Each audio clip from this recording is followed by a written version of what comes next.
Good evening team members இருக்கீங்க எல்லாரும் எப்படி போயிட்டு இருக்கு? மெயின் பண்ணிடும். பட் இது இன்னைக்கு கொஞ்சம் எக்ஸ்ட்ராவே ஆகிடுச்சோ இந்த தடவை 4 டேஸ்க்கு மேலே ஆகிடுச்சோ. Right, okay.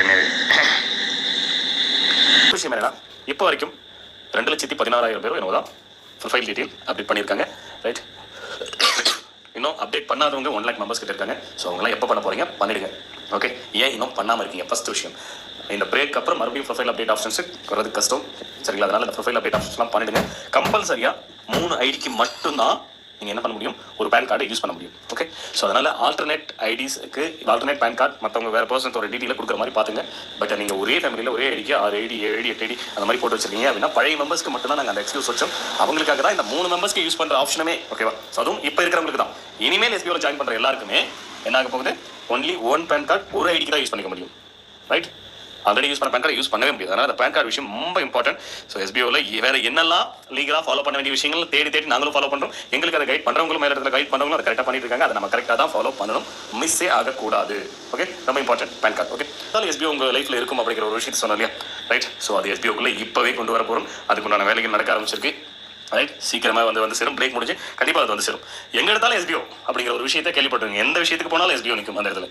ஓகே, அந்த அளவுக்கு ஒரு பெரிய விஷயங்கள் பண்ணிட்டு இருக்கும். ஸோ இது நான் சொல்ல ரூல்ஸ் அண்ட் ரெகுலேஷன்லாம் எஸ்பிஓ எந்த அளவுக்கு கரெக்டாக ஃபாலோ பண்ணுதோ அந்த அளவுக்கு நீங்களும் ஃபாலோ பண்ணி தான் ஆகணும். அதில் மாற்றுக்கிறதே கிடையாது.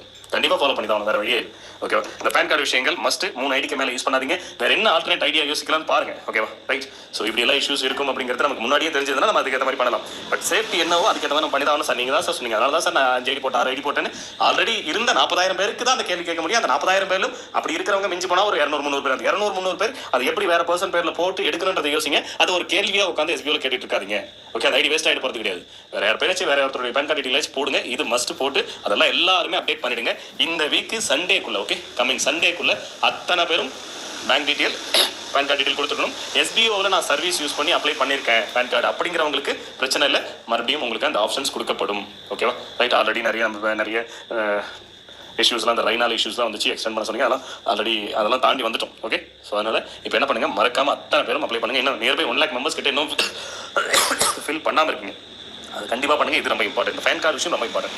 அடுத்து, ஓகே, ஸோ இந்த பேன் கார்டு ஃபில் பண்ண சொல்கிறதுக்காகவே ஃபேக்காக பேன் கார்டு போடுறவங்க நிறைய பேர் நாங்கள் ஃபைண்ட் அவுட் பண்ணியிருக்கோம். சரிங்களா? ஃபேக்கான பேன் கார்டு டீட்டெயில் கொடுக்குறவங்க அத்தனை பேருடைய ஐடியும் சஸ்பெண்ட் செய்யப்படும். கண்டிப்பாக செய்யப்படும். கரெக்டான பேன் கார்டு தானே, ஏதாவது ஏபிசிடி கலந்து போட்டு அடிச்சு விட்டா ஓகே ஆகிடும். அதெல்லாம் எஸ்பிஓவில் வெரிஃபை பண்ண போகிறாங்க. கரெக்டான பேன் கார்டு தானா அப்படிங்கிறத வெரிஃபை பண்ண போகிறாங்க. ரைட், உங்களுக்கு மட்டும் இல்லை, இனிமேல் எஸ்பிஓவில் ஜாயின் பண்ண போகிற நியூ மெம்பர்ஸுக்கும். ஸோ இப்போ எஸ்பிஓவில் ஜாயின் பண்ணணும்னா மேண்டேட்டரி இன்ஃபர்மேஷன் பேன் கார்டு இருக்கணும். ஓகேவா? ரைட், ஸோ ரொம்ப இம்பார்ட்டன்ட் தான் பேன் கார்டு இருக்கணும் அப்படிங்கிறது.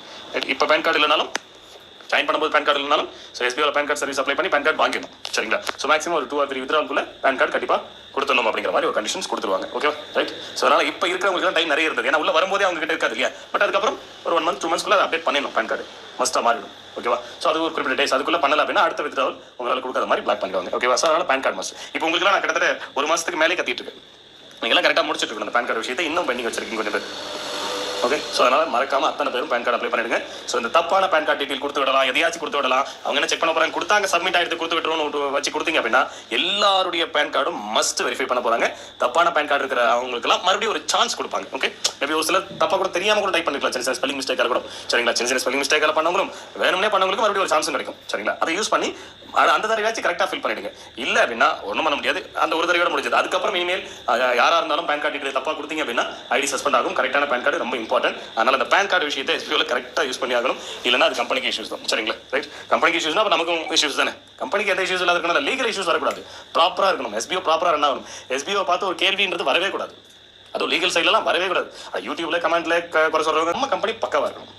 எந்த இடத்துலையுமே எஸ்பிஓ பார்த்து லீகலான கொஸ்டின்ஸே வரக்கூடாது. அதில் நம்ம கிளியராக இருக்கணும். சரிங்களா? அது இம்பார்ட்டன்ட். ரைட், அதை நம்ம கரெக்டாக ஃபாலோ பண்ணணும். அதுக்கு இந்த பேன் கார்டு விஷயத்தை கொஞ்சம் மறக்காமல் ஃபாலோ பண்ணுங்கள். தப்பான பேன் கார்டிங்க இது ஒன்று. இது எஸ்பிஓ ரிலேட்டடான இன்ஃபர்மேஷன். ஸோ அடுத்தது எஸ்பிஓ ரிலேட்டடான இன்ஃபர்மேஷன்ஸ் கொஞ்சம் பெண்டிங் இஷ்யூஸ், சின்ன இஷ்யூஸ் இருக்குது. ஸோ மோஸ்ட்லி அதுவும் இந்த வீக்கெண்டுக்குள்ளே கிளியர் ஆகிடும் நினைக்கிறேன். நான் சொல்கிறேன் அதெல்லாம் போயிட்டு இருக்கு. அதுவும் முடிஞ்சதும் அது என்னென்ன சின்ன பெண்டிங் இருக்குன்னு பார்த்து ஆல்ரெடி கமெண்ட்ஸ் ஒரு லிஸ்ட் டெய்லி போட்டு நோட் பண்ணி வச்சிருக்காங்க. அதுக்குள்ள ஆன்சர்ஸ் நான் தனியாக கொடுத்துறேன். அது இல்லாமல் அதெல்லாம் எப்போ சால்வ் ஆகுன்றதும் மோஸ்ட்லி இந்த வீக்கில் எந்தெந்த விஷயங்கள் இந்த வீக்கில் முடியுன்றதையும் நான் அந்த வீடியோவில் எக்ஸ்பிளைன் பண்ணிடுறேன். ஓகே, அடுத்தது எஸ்பிஓ ரிலேட்டட் இன்ஃபர்மேஷன். இந்த இன்னொரு 3 or 4 டேஸ்க்குள்ளே நமக்கு அந்த ஃப்ரீ ஜாயினிங் கன்ஃபர்மேஷன் கிடைச்சிடும். அது பண்ண போகிறோமா இல்லையா? ஓகே, ஸோ ரீஃபண்டபிள் நம்மளால் எல்லாருக்கும் கொடுக்க முடியுமா முடியாதா அப்படிங்கிற இந்த கன்ஃபர்மேஷன்.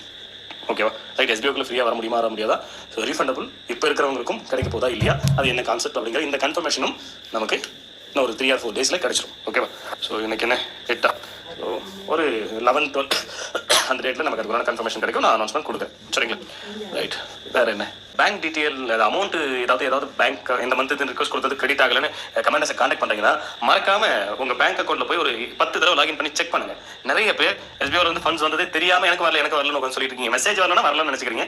ஸோ உங்கள் பேங்க்கில் போய் லாகின் பண்ணி செக் பண்ணுங்கள். Mobile banking, net banking, passbook print out, பேங்க்கில் போயிட்டு விசாரிங்க. இது மாதிரிலாம் செக் பண்ணி என்ன மெத்தடில் செக் பண்ண முடியுமோ அது மாதிரி செக் பண்ணிக்கிட்டு வித் ப்ரூஃபோட, ஸ்டேட்மெண்ட் ப்ரூஃபோட, பாஸ்புக் பிரிண்டோட, இல்லை லாகின் பண்ணி வீடியோ எடுக்க முடிஞ்சதுன்னா வீடியோ ப்ரூஃபோட சப்மிட் பண்ணுங்க. கமெண்டஸ்க்கு எனக்கு இந்த மந்த் ரிக்வஸ்ட் கொடுத்தது வரலன்னு ப்ரூஃபோட சப்மிட் பண்ணால் மட்டும் தான் அக்செப்ட் பண்ணுவாங்க. ஒன்று. ரெண்டாவது விஷயம், ஒரு கமெண்டஸ்க்கு ஒரு விஷயத்தை ஷேர் பண்ணிட்டீங்கன்னா அதோட நிறுத்துங்க. அவங்க அடுத்த ஒரு நாள் 24 ஹவர்ஸ்க்குள்ள ரீப்ளை பண்ணுவாங்க. பண்ணலன்னா அடுத்த கமெண்ட்ஸ் கொண்டு போங்க. எல்லாருக்கும் ஒரே விஷயத்தை கொண்டு போறீங்க. ரைட். மெசேஜ் போட்டுட்டீங்கன்னா உடனே ரிப்ளை பண்ணுங்க அப்படிங்கிற விஷயத்தையும் சொல்லிடுங்க. ரைட். இதெல்லாம் கொஞ்சம் கரெக்டாக ஃபாலோ பண்ணுங்க. ரொம்ப இம்பார்ட்டன்ட் இதெல்லாம். ஏன் இதெல்லாம் ஃபாலோ பண்ண மாட்டேங்கிறீங்கன்னு தெரியல. ஓகே. ஸோ எல்லா வேலைகளும் எஸ்பிஓவில் நல்லபடியாக போயிட்டு இருக்கு. நீங்கள் நம்ம பிரேக்னு ஒரு விஷயத்துக்கு விட்டோம் இல்லைங்களா, அதோட மட்டும் இல்லாமல் எஸ்பிஓ அதை விட பெட்டர் ஆப்ஷனோட, பெட்டர் கான்செப்டோட வரப்போகுது. ஸோ அது அப்போ தெரியும், வரும்போது சொல்கிறேன். ஓகே. ஸோ எப்போ என்ன எதுன்ற அந்த டேட் விஷயங்கள், நமக்கு அந்த ஃப்ரீ விஷயங்கள் அந்த 11-12 தேதிகளில், ஸோ நமக்கு ஒரு அதிகபட்சம் 13ஆம் தேதிக்குள்ளே நம்ம என்னைக்கு ஓப்பன் பண்ண போகிறோம் அப்படிங்கிற அனௌன்ஸ்மெண்ட் நமக்கு கிடைச்சிடும். ஓகே. நான் அதை உங்களுக்கு அனௌன்ஸ்மெண்ட் பண்ணுறேன். ஏன்னா அது வந்துச்சுன்னா அதுக்காக நம்ம ஒர்க் பண்ண வேண்டியது வரும்.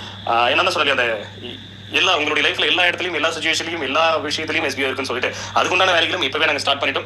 ஸோ அதனாலையும் மேபி கொஞ்சம் டிலே ஆகலாம். அதெல்லாம் வரும்போது நமக்கு அவ்வளோ பெனிஃபிட் இருக்கு, அவ்வளோ விஷயங்கள் இருக்கு. அத்தனை எஸ்பிஓ பண்ற எல்லா வித விஷயத்திலையுமே உங்களுக்கு பெனிஃபிட் உண்டு. அவ்வளோதான். இல்லை டிலே ஆகாதுன்றது விஷயம் கிடையாது. நம்ம எஸ்பிஓல எந்த அளவுக்கு ஏர்ன் பண்றது தான் விஷயம். எங்க எஸ்பிஓல வந்து யாருமே எனக்கு எஸ்பிஓ சம்பளம் கொடுக்கலன்ற அந்த கேள்வி இல்லை. ரைட். அத்தனை பேரும் கொடுத்துட்டு தான் இருக்கும். கொஞ்சம் டிலே ஆகும். சரிங்களா? ஸோ அந்த டிலேவும் இல்லாமல் ரிக்வஸ்ட் கொடுத்தா டிலேவும் இல்லாத கிரெடிட் ஆகிறதுக்கும், ஸோ பணத்தை எவ்வளோ சீக்கிரமா நீங்க ஒர்க் பண்ற அமௌண்ட் எடுத்துக்க முடியும்ன்றதுக்கும் ஆப்ஷனோடையும் அந்த வேலைகள் நடந்துட்டு இருக்கு.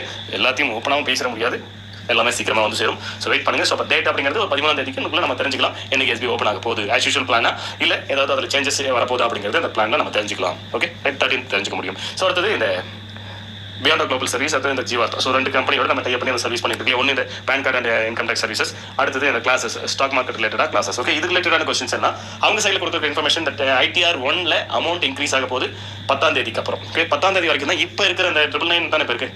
999 இருக்கு இல்லையா, அந்த அமௌண்ட் இன்க்ரீஸ் ஆகும். ஏன்னா 999 கிடையாது. ஒரு ஆடிட்டரோட 1 இயர்க்கான அந்த ஃபீஸ், ஆடிட்டிங் ஃபீஸ் அப்படிங்கிறது 1000 ரூபீஸ்லாம் யாரும் பண்ண மாட்டாங்க. அவங்க நமக்காக ஸ்டார்டிங் ஆஃபர்னு கொடுத்தாங்க. அதுக்கப்புறம் நம்ம 1 மந்த் எக்ஸ்டெண்ட் பண்ணோம். இப்போ அடுத்த மாதம் வரைக்கும் வந்துருச்சு. ஸோ எக்ஸ்டெண்ட் பண்ணிருக்கோம். 10ஆம் தேதிக்கு அப்புறம் கம்பல்சரி ரெகுலர் ஃபீஸ் மாறும். So minimum 500 to minimum 500 to 1000 extra மாறும். யாராவது அப்ளை பண்ணுறதுனா பண்ணிங்க. அவங்க கன்ஃபர்மேஷன் கொடுக்க சொன்னாங்க, நம்ம கொடுத்தாச்சு. ஓகே. ரைட். இதையும் எல்லா இடத்துக்கும் போகிற மாதிரி கொண்டு போய் சேர்த்துருங்க. இது ITR. ஸோ அடுத்தது இந்த ஸ்டாக் மார்க்கெட் ரிலேட்டடாக அதுலேயுமே கொடுத்துருக்க இந்த ப்ரைஸ் எல்லாமே பார்த்தீங்கன்னா இந்த பேசிக் அட்வான்ஸ்னு சொல்லிட்டு கொடுத்துருக்க இந்த ப்ரைஸோட அமௌண்ட் எல்லாமே பார்த்தீங்கன்னா கம்மி தான். அதுவும் ஓப்பனிங் ஆஃபர் தான். ஸோ இதுவுமே பார்த்தீங்கன்னா 10ஆம் தேதி வரைக்கும் மட்டும்தான் இருக்கும். ஸோ அதுவும் இம்பார்ட்டன்ட். அதை விட இம்பார்ட்டன்ட் என்னன்னா அட்வான்ஸ் கிளாஸஸோ இல்லை நீங்கள் காம்போ கிளாஸஸோ 10ஆம் தேதிக்குள்ளே யாரெல்லாம் அப்ளை பண்ணிக்கலாம். இப்போ வரைக்கும் நீங்கள் அப்ளை பண்ண எதுவுமே நாங்கள் அந்த கம்பெனிக்கு அனுப்பல. ஸோ 10ஆம் தேதிக்கு மேலே தான் அனுப்புவோம். சரிங்களா? அது எப்போ அனுப்புவோம் நாங்கள் சொல்லுவோம். உங்களுக்கு அனௌன்ஸ்மெண்ட் வரும். ஸோ அதை நீங்கள் கரெக்டாக ஃபாலோ பண்ணாலே போதும். அவங்க எப்படி உங்களை கான்டாக்ட் பண்ண போகிறாங்கன்றதும் அப்போதைக்கு தான் நாங்கள் சொல்லுவோம். ஓகேவா? ரைட். அதனால் வெயிட் பண்ணுங்கள். யாரெல்லாம் இந்த 10ஆம் தேதிக்குள்ள combo pack or advance pack அதில் அந்த கிளாஸஸ்ல, ஸ்டாக் மார்க்கெட் கிளாஸஸ்ல அப்ளை பண்றீங்களோ, ஸோ அவங்களுக்கு எல்லாருக்குமே அந்த கம்பெனியோட சேர்ந்து லைவா ஸ்டாக் மார்க்கெட்டை அனலைஸ் பண்ண போறீங்க ஃப்ரீயாவே. இது எக்ஸ்ட்ரா ஒரு பெனிஃபிட். ஓகே. ஸோ அது கிளாஸஸ் அப்படிங்கிறது தனியாக உங்களுக்கு கொடுக்க போறாங்க. பேசிக்ல இருந்து எல்லாமே தெரிஞ்சுக்க போறீங்க. பட் பேசிக்ல எடுக்கிறவங்களுக்கு கிடையாது. சரிங்களா? அதுக்கு ஒண்ணுமே தெரியாதவங்கலாம் போயிட்டு பேசிக் அட்வான்ஸ் எடுத்துக்காதீங்க. ஓரளவுக்கு எனக்கு தெரியும் அப்படிங்கிறவங்க தான் அந்த அட்வான்ஸ் அண்ட் காம்போ எடுப்பாங்க. சரிங்களா? இல்லை ரெண்டுமே தெரிஞ்சுக்கணும்னு நினைக்கிறவங்க எடுப்பாங்க. சரிங்களா? முதல்ல அட்வான்ஸ் அண்ட் காம்போ எடுக்கிறவங்களுக்கு அவங்க இந்த ஆப்பர்ச்சுனிட்டி கொடுக்குறாங்க. அவங்க கூட சேர்ந்து ஒரு 4 கம்பெனிகளோட ஷேர்ஸ், 4 ஷேர்ஸை லைவா ஒரு 1 மந்த்துக்கு மானிட்டர் பண்ணி லைவா காமிக்க போறாங்க உங்களுக்கு. அதையும் அவங்க கூட சேர்ந்து நீங்க சேர்ந்து மானிட்டர் பண்ண போறாங்க, அனலைஸ் பண்ண போறீங்க. என்ன கம்பெனி, எவ்வளவு ஷேர்ஸ், அது எப்படி ஸ்டார்ட் ஆகுது, எப்படி அது ஒர்க் அவுட் ஆகுது அப்படிங்கிறது எல்லாமே லைவா பார்த்து தெரிஞ்சுக்க போறீங்க. ஓகே. உங்களுக்கு அதை பத்தின ஃபுல் அப்டேட், டெய்லி அப்டேட்ஸ் உங்களுக்கு கொடுக்க போறாங்க. ஒரு 4 ஷேர்ஸ் பத்திர விஷயம் கம்பெனி நமக்கு எல்லாத்தையும் சொல்லி கொடுக்கும். ஓகே. அந்த கம்பெனியில் போயிட்டு இவ்வளோ போட்டு இன்வெஸ்ட் பண்ணலாமா, அவ்வளோ போட்டு இன்வெஸ்ட் பண்ணலாமா, அந்த கம்பெனி பற்றி எந்த ஒரு டீட்டெயிலும் பெருசாக ஷேர் பண்ண மாட்டேங்களே. அது ஒரு ஆன்லைன் கோச்சிங் சென்டர். அவ்வளோ தான் முடிஞ்சது. ஷார்ட்டாக வச்சுக்காதீங்க. பெருசாக சார் அதில் அந்த கம்பெனியில் இவ்வளோ இன்வெஸ்ட் பண்ணலாமா, அவ்வளோ இன்வெஸ்ட் பண்ணலாமா, அதில் இவங்க இவ்வளோ இன்கம் எடுத்து கொடுப்பாங்களா, நாங்கள் எவ்வளோ இன்வெஸ்ட் பண்ணலாம், அது அந்த கேட்டகரிக்குள்ள அவ்வளோ சீக்கிரம் போகாதீங்க. முதல்ல அது அதை ஃபிக்ஸ் பண்ண வேண்டிய விஷயமே அது ஒரு ஆன்லைன் கோச்சிங் சென்டர். அவ்வளோதான். அந்த ரேஞ்சுக்கு ஃபிக்ஸ் பண்ணி வைங்க. அதுதான் உங்களுக்கும் சேஃப்டி. ஓகே. ரைட். நிறைய கேள்விகள் அது ரிலேட்டடெல்லாம் வேண்டாம். அது ஒரு ஆன்லைன் கோச்சிங் சென்டர். அதில் எப்படியெல்லாம் ஸ்டாக் மார்க்கெட்டில் இன்வெஸ்ட்மெண்ட் பண்ணுறதுலேருந்து ஸ்டாக் மார்க்கெட்னா என்ன அப்படிங்கிற வரைக்கும் இது எதுக்காக உருவாக்கப்படுது, இதில் எப்படியெல்லாம் இன்கம் வருது, எப்படியெல்லாம் லாஸஸ் வருதுன்னு சொல்லிட்டு ஒரு லிஸ்ட்டே இருக்குது. அந்த பேஜில் அதை தெளிவாக போட்டிருக்கும். பேசிக் கிளாஸில் என்ன சொல்லி கொடுப்பாங்க, அட்வான்ஸ் கிளாஸில் என்ன சொல்லி கொடுப்பாங்க, அந்த பேஜில் அதெல்லாம் தெளிவாக கொடுத்துருக்கும். நீங்கள் லாகின் பண்ணிங்கன்னா ஆன்லைன் கோர்சஸ் இருக்கும். அதுக்குள்ளே போய் பார்த்தீங்கன்னா தெரியும்.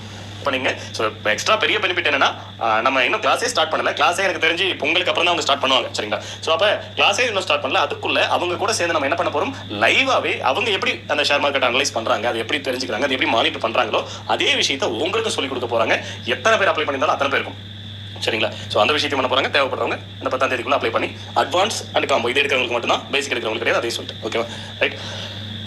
இது அந்த ரிலேட்டடான கொஸ்டின்ஸ். ஸோ அந்த கம்பெனி ரிலேட்டடான நிறைய கொஸ்டின்ஸ் கேட்டுட்டு இருக்கீங்க. ஏதாவது டீட்டெயில் சொல்லுங்க. பெருசாக எந்த டீட்டெயிலும் கொடுக்க மாட்டோம். பியாண்ட் குளோபல் சர்வீஸ் கொடுத்தமா இதை கொடுக்க மாட்டோம். சரிங்களா? ஏன்னா எதையாச்சும் நாங்கள் கொடுத்து நீங்கள் எதையாச்சும் போய் பண்ணி தேவையில்லாத பிரச்சனை கொண்டு வந்துட்டுறீங்க. அதனால பண்ண மாட்டோம். ஸோ ஆன்லைன் கோர்ஸுக்கு மட்டும் தான் நீங்கள் ஜாய்எஸ்பி ரெக்கமெண்ட் பண்ணுறோம். நாங்கள் ஜஸ்ட் கோர்ஸுக்கு மட்டும் தான் ரெக்கமெண்ட் பண்ணுறோம். எதிலையாச்சும் போய் இன்வெஸ்ட்மெண்ட் பண்ணுற வேலையெல்லாம் பண்ணவே கூடாது. சரிங்களா? அந்த கம்பெனி கண்டிப்பாக அதுக்குண்டான கைடன்ஸ் கொடுப்பாங்க.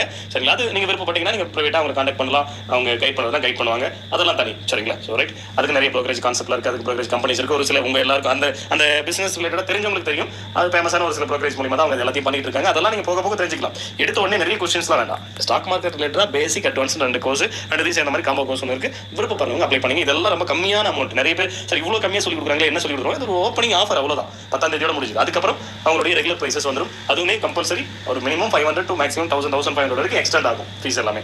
ஸோ அது ஆஸ் யூஷுவல் எப்பயுமே எஸ்பிஓல இருந்துகிட்டே இருக்கக்கூடிய சர்வீசஸ். ஓகேவா? ரைட். ஸோ இது நான் இந்த ஆடியோவில் சொல்லக்கூடிய அனௌன்ஸ்மெண்ட். இது இல்லாமல் இன்னும் நிறைய விஷயங்கள், ஒரு பெரிய லிஸ்ட்டே இருக்குது. ஒரு வீடியோ மேக் பண்ணி நைட்டோ இல்லை நான் மார்னிங்கோ அதை நான் சென்ட் பண்ணுறேன். அதையும் எல்லாரும் தெரிஞ்சுங்க, ஷேர் பண்ணுங்கள்.